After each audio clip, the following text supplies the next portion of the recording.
Hello friends, कैसे हैं? उम्मीद करता हूँ आप लोग बहुत अच्छे होंगे। और जैसा कि मैंने पिछली वीडियो में अपने बारे में बताया था, तो मैं वहीं से आगे कंटिन्यू करूँगा इस वीडियो में।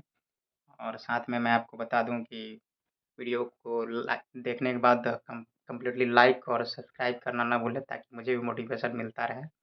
और तो मैंने जैसा बताया था, डेली रूटीन को फॉलो करते हुए में हमारी पढ़ाई चल रही है। तो उसमें मेरे 2 पेपर होंगे, एक 9th-10th के टीचर के लिए और एक 11th-12th के टीचर के लिए। तो 9th-10th के टीचर के लिए ग्रेजुएशन के साथ बीएड इम्पोर्टेंट है, साथ में बिहार सरकार जो स्टेट का ये स्टेट का एग्ज़ाम लेती है, उसमें क्वालिफ़िकेशन कम से कम क्वालिफ़िकेशन मार्क के साथ आपका पास आउट होना बहुत ज़रूरी है। और उसके बाद ही आप बीएससी टीचर वाला फॉर्म भर सकते हैं। और पेपर 2 में भी आपका सेम वही कंडीशन है, स्टेट पास आउट होना आपका मोस्ट इम्पोर्टेंट है। अगर आप स्टेट पास आउट नहीं हैं, तो आप फॉर्म फिलअप नहीं कर सकते हैं।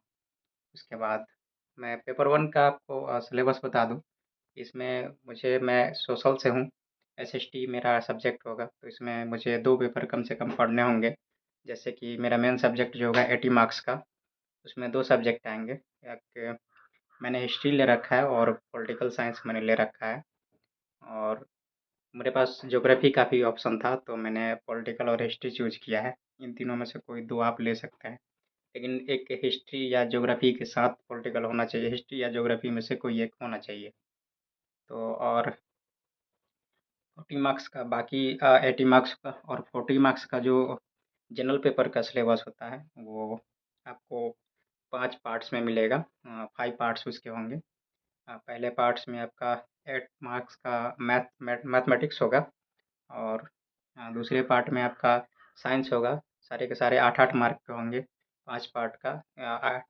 8 पंचे 40, ये सिलेबस है उसका। और फिर तीसरे में आपका इंडियन ज्योग्राफी होता है। और चौथे पार्ट्स में आपका आईएनएम होता है, इंडियन नेशनल मूवमेंट, जो कि 87 1887 सॉरी 1857 टू 1947, जो कि इंडिया का फ्रीडम का टाइम रहा है, आज़ादी के समय का जो मेन समय रहा है, जिस टाइम में आज़ादी के लिए काफ़ी ज़्यादा एक्टिव थे लोग, हमारे नेता, हमारे महापुरुष जो थे। उस टाइम की बात, उस टाइम का क्वेश्चन आता है। और लास्ट वाला पार्ट जो होता है जीए का होता है, जिसमें करेंट्स के क्वेश्चन होते हैं। और उसके साथ-साथ आपको थोड़ा-सा previous year sorry previous question भी होता है, जैसे हिस्ट्री, इकोनॉमिक्स।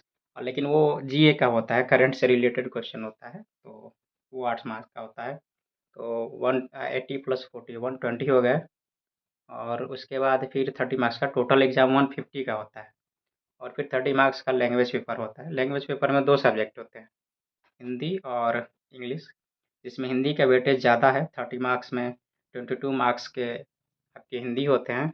और 8 मार्क के जो होते हैं वो इंग्लिश होते हैं। इन दोनों लैंग्वेजों को मिला के 30 क्वेश्चन 30 मार्क्स कैरी करता है। इन 30 मार्क्स में आपको मिनिमम 30% ही चाहिए होता है, सिर्फ क्वालिफिकेशन ज़रूरी है, मेरिट में ये काउंट नहीं होता है। तो 30 क्वेश्चन का 30% आपका 9 मार्क्स हुआ। मिनिमम 9 मार्क्स अगर आप ला लेते हैं, तो आप इसमें पास हो जाते हैं। और पास होने के बाद ही आपका ये मेन पेपर जो होता है आपका सब्जेक्ट और 40 मार्क्स का जनरल पेपर, उस पे रिजल्ट आपका कंप्लीटली बनता है।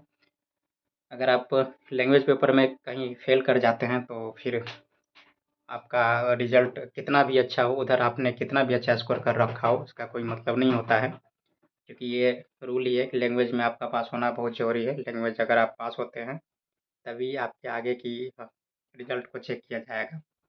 और उसके बाद फिर आपका डीवी होता है।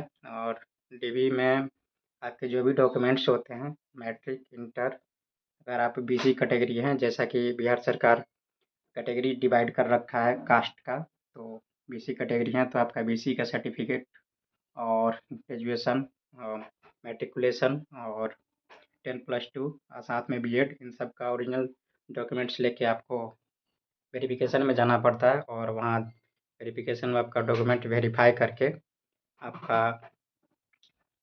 आपको अप्रूव कर दिया जाता है, उसके बाद आपको स्कूल अलॉटमेंट होता है। स्कूल अलॉटमेंट होने के बाद आपकी जॉइनिंग होती है। तो इसमें सिर्फ़ ये है कि अगर आपका मेरिट का कोई इश्यू नहीं है, अगर आपका रिज़ल्ट आ जाता है, तो 100% आप बन जाए 100% आपका जॉइनिंग तय है। बट इसमें मेरिट का कोई इश्यू नहीं है। अगर आपका रिज़ल्ट पीडीएफ में आपका नाम है, रोल नंबर है, तो दैट मीन आपको जॉब कन्फर्म है आपकी। तो चलिए फिर सेकंड पेपर के बारे में मैं बताऊँगा आप अगले वीडियो में, तब तक के लिए बाय।